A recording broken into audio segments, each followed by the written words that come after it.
আপনাকে ধন্যবাদ এই বিষয়টি উত্থাপনের জন্য। মাননীয় স্পিকার, পল্লী চিকিৎসকদের জন্য LMAF local medical assistant and family planning কোর্সটি ছিল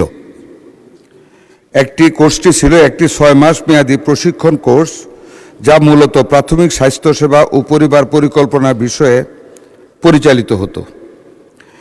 এটি কোনো পূর্ণাঙ্গ ডিপ্লোমা বা স্বীকৃত চিকিৎসক ডিগ্রি ছিল না, তবে এর মাধ্যমে প্রশিক্ষণপ্রাপ্তদের পল্লী চিকিৎসক হিসাবে গণ্য করা হতো। বাংলাদেশ রাষ্ট্রীয় চিকিৎসা অনুষদের নীতিমালার সাথে সামঞ্জস্যপূর্ণ না হওয়ায় 2008 সাল থেকে LMAF কোর্সের সনদ প্রদান বন্ধ আছে। মাননীয় স্পিকার, বর্তমানে জনগণের জন্য যথাযথ স্বাস্থ্য পরামর্শ সহজলভ্য করার লক্ষ্যে বাংলাদেশ রাষ্ট্রীয় চিকিৎসা অনুষদ 1 বছর মেয়াদী community health worker certificate course চালু আছে।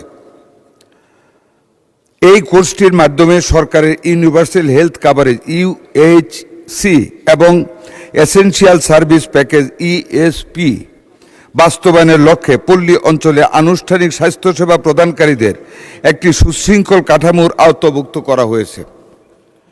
মাননীয় স্পিকার, বর্তমানে এই কোর্সের মাধ্যমে দেশব্যাপী 13টি প্রতিষ্ঠানে যে কোনো বয়সের আগ্রহী স্বাস্থ্যকর্মীদের প্রাথমিক ও সাধারণ জ্ঞান, মাতৃ ও শিশু স্বাস্থ্য, মানবদেহের সাধারণ জ্ঞান, সাধারণ প্যাথোলজি ও সংক্রমণ প্রতিরোধ, কমিউনিকেবল ও নন কমিউনিকেবল রোগ এবং সীমিত আকারে রোগ প্রতিরোধ জ্ঞান, কমিউনিটি মেডিসিন এবং প্রাথমিক স্বাস্থ্যসেবা, পরিবার পরিকল্পনা, ড্রাগ মেডিসিন ও ফার্স্ট এইড বিষয়ে যথাযথ প্রশিক্ষণ প্রদান করা হচ্ছে এবং পরীক্ষা গ্রহণের মাধ্যমে সনদ প্রদান করা হয়।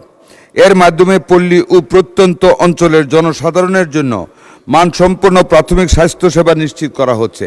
মাননীয় স্পিকার, আমি এর সাথে মাননীয় সংসদ সদস্যের জ্ঞাতার্থে একটু অ্যাড করতে চাই। মাননীয় প্রধানমন্ত্রী এই বিষয়ে একদিন একটি আলাপ করেছেন।